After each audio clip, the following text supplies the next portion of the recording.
Kasi natutulog si Rico, ayun, oh. At lagyan natin ng electric fan. Timer lang natin. Timer natin. Ayan. Okay, Rico, bye. Tulog ka na, Rico. At mamalengke si Modra. Ayan. Okay, guys.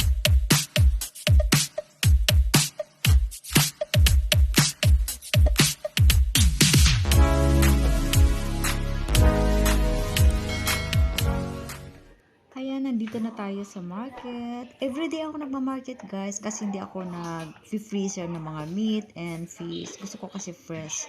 So, need ko lang natin ay yung lulutuin ko lang ngayon.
Ayan guys, nakauwi na ako ng bahay, nakapag-market na tayo.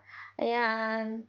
So, magpe-prepare na naman tayong for dinner today. So, bye for now and see you to my next vlog. Bye guys! Thank you so much. Bye! Ayusin ko yung mga pinamili ko. Bye! Have a good day everyone. Bye!